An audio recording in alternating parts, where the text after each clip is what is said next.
This is a factual account of circumstances involved in a major aircraft accident at Cranbrook, BC. The voices you hear are those of the investigator in charge and the chairman of the witness group involved in the investigation.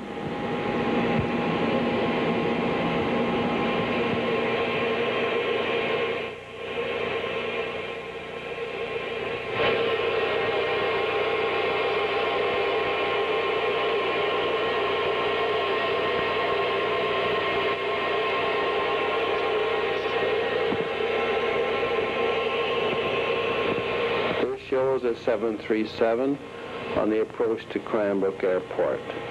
This scene, made in a simulator, shows a cockpit.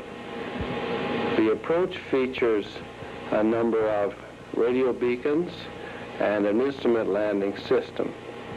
Right now, we're about half a mile from the runway, which is 6,000 feet long and 150 feet wide, oriented generally north-south. This landing is being made to the south.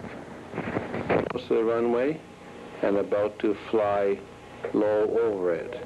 In the accident sequence, the touchdown was 1,000 feet from the threshold, and in this location, 2,050 feet, there was a snow-clearing vehicle.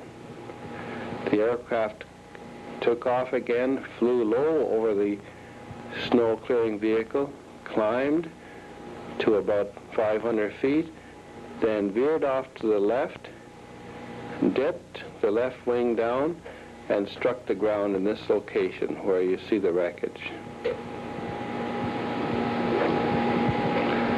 This is a helicopter being used, and now we're at the accident scene itself.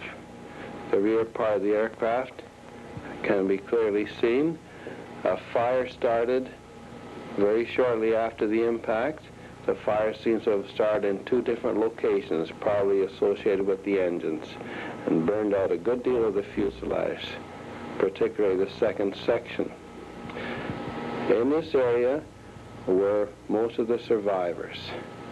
One survivor was in the forward part of the aircraft and escaped through the broken fuselage.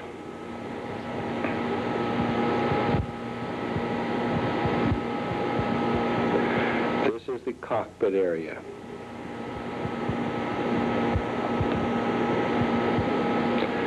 The entire scene of the wreckage was under close guard from a few minutes after the accident until the investigation in the field was complete.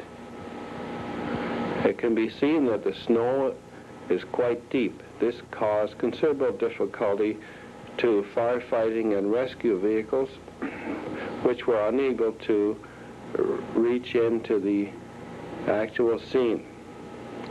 However, the rescuers proceeded on foot. This view now at the left of the screen shows the first impact point where the left wingtip struck the ground.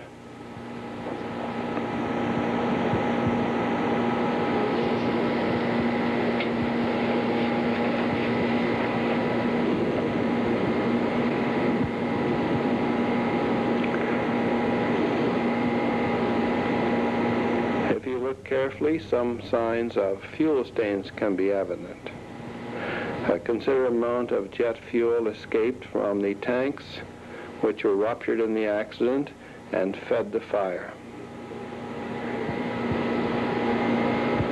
This is a portion of the left wingtip.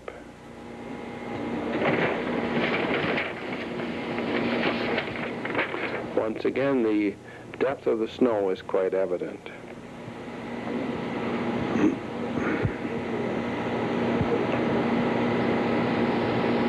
All witness marks in the snow made by the aircraft during the crash sequence were recorded.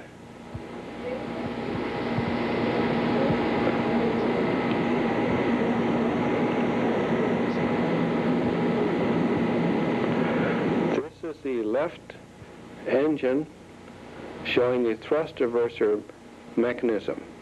It can be seen that the thrust reverser doors are in the open or deployed position.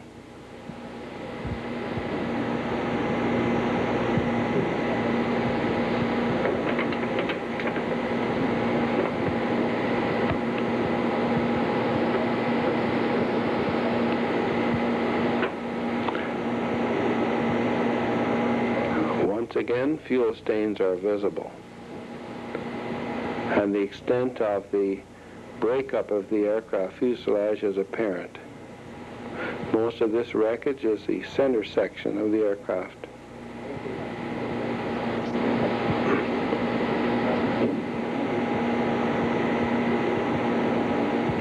The entire wreckage was contained in a very small area, illustrating the steepness of the final descent path. This is baggage belonging to the passengers. It has been carefully set aside at this point for examination and for safe custody by the RCMP. The contents of these bags are examined in order to assist the identification process and also to ensure that the personal effects are returned to the proper quarter. This shows the left engine, the rear section.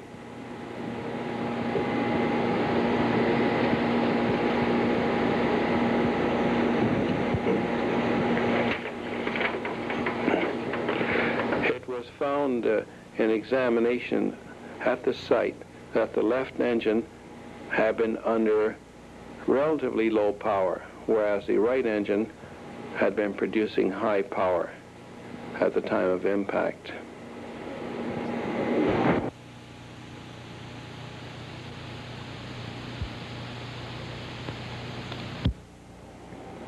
The tail section of the aircraft. Damage to the elevator can be seen where an engine had struck this during the impact.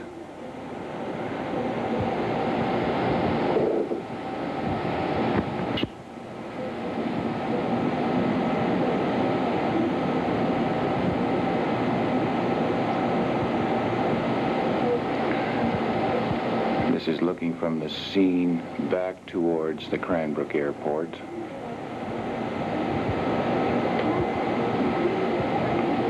Seats, etc., that have been removed from the wreckage.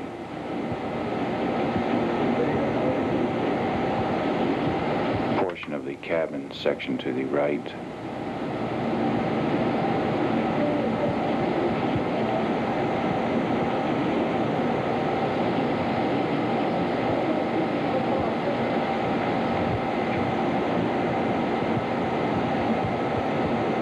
Right-hand side of the cockpit area.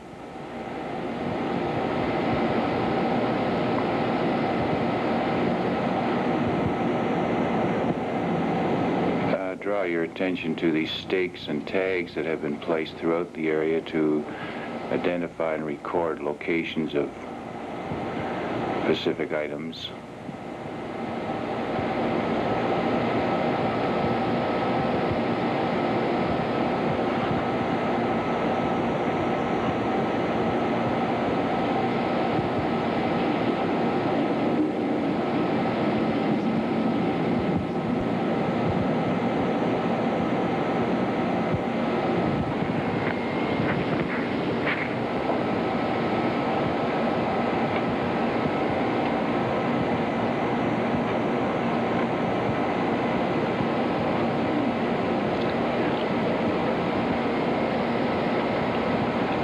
This is the thrust reversers of the right-hand engine. The cover has been removed from the mechanical mechanism The hydraulic actuator, the mechanical mechanism is shown, which deploys and closes the thrust reverser doors. A view of the same area. These doors on the right-hand engine were closed, but not completely stowed.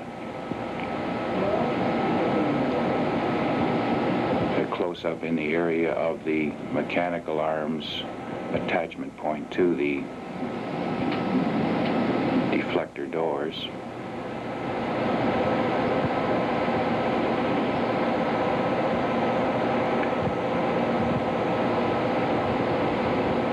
This is a view of the left-hand engine thrust reversers, and can be clearly seen that they are in the fully deployed position.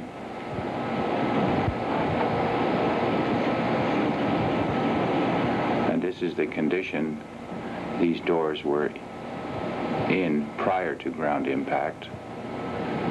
Once again, the cover has been removed from the hydraulic mechanical section, and the arms can plainly be seen.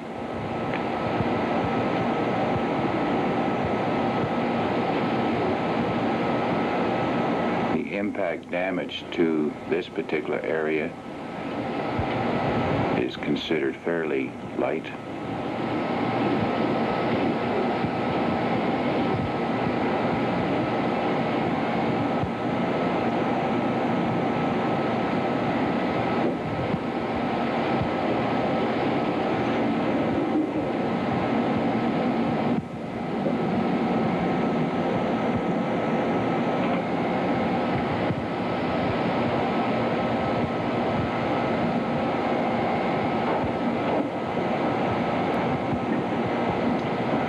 From the other side of the left-hand thrust reverser.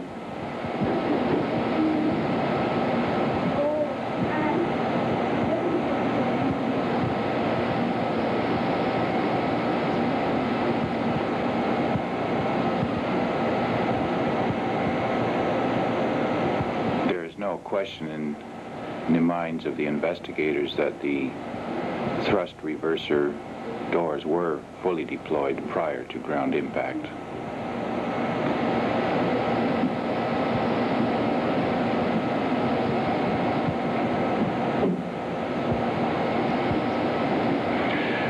This is to show you the correlation between the cockpit motion or application of the thrust reverser, as has just been done, and the movement of the thrust reverser at the aft of the engine. Thrust reverser is closed at this point and deployed. The time delay that this view shows does not represent the actual deployment on the aircraft. In other words, when the thrust reverser levers are pulled back in the cockpit, the response is immediate.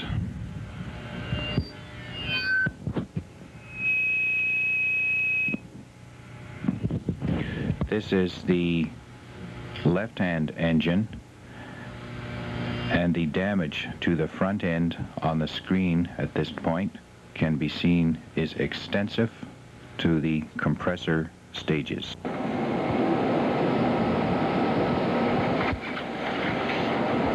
Same engine viewed from the aft.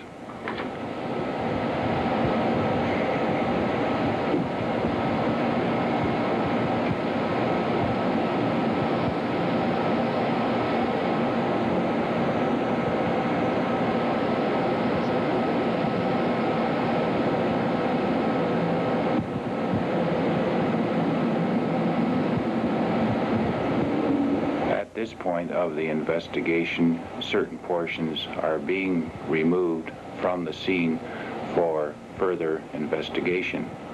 This is an engine assembly being loaded for removal. Bill?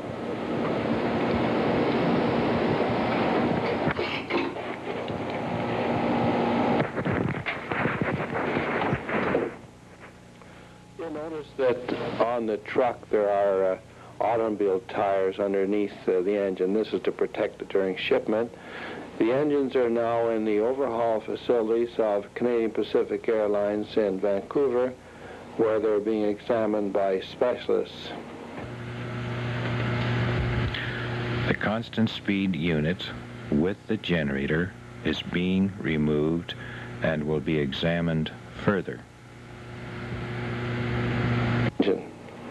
It was determined during this examination of the engines that they had been in good condition and were running at the time of the accident. The left engine was producing relatively low power, whereas the right engine was producing high power. This is consistent with other evidence obtained from other sources, including witness statements, some data recovered from the flight data recorder, which had been seriously damaged by heat and fire, but it did provide a certain amount of recoverable data. These specialists are now removing part of the front section of the engine to examine the bearings. This is the overhead cockpit area.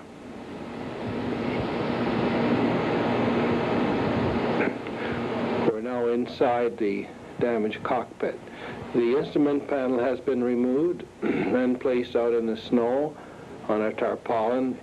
After careful photography and recording of any trapped indications on the instruments, they will be removed to the laboratory for detailed examination.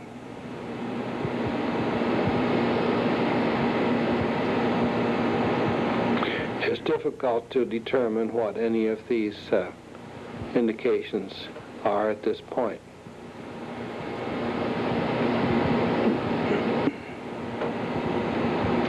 This is the airspeed indicator on the co-pilot's side. It can be seen that it's reading 88 knots, which could very well represent the final indication at impact.